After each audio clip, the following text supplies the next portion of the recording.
Այսօր առաքելությունը կապված է այն ամենի հետ, ինչ դու պետք է թողնես հանրությանը, այն գիտելիքը, այն օգնությունը, այն առաքելությունը, որը դու պետք է անես, դու դա պետք է թողնես քեզանից հետո։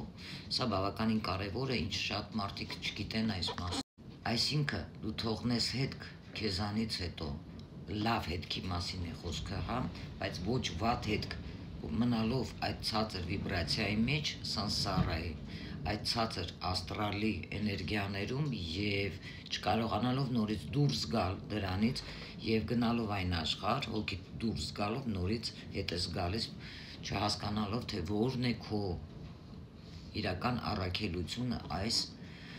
երկրի վրա։ Իսկ այն մարդիկ, ովքեր այդպես էլ չեն կարողանում դուրս գալ այդ սանսարայի, հա,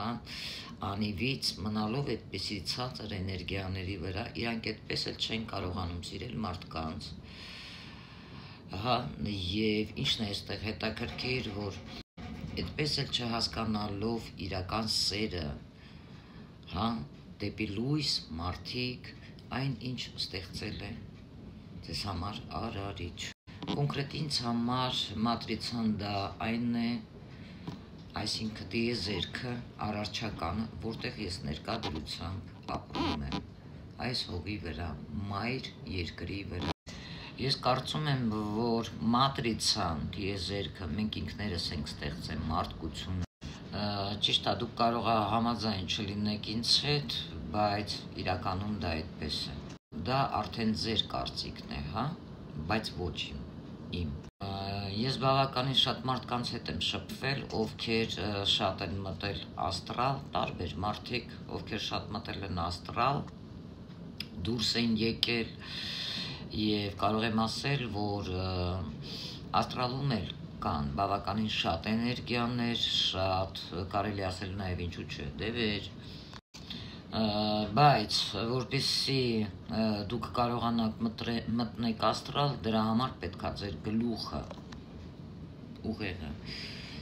աշխատի, սրանք տարբեր բաներ են։ Ասում էին հին ժամանակներում, որ կաբալայում հին մտքի մակարդակը դա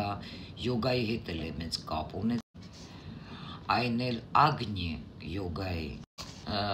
որը բավականին մեծ կապ է ունեցել նուրբ, հա, նուրբ էներգիաների հետ։ Ասում են, որ մարդը, հա, իր կյանքը ապրում է ոչ մեկ անգամ, լսած կլինեք ռեինկարնացիայի նման,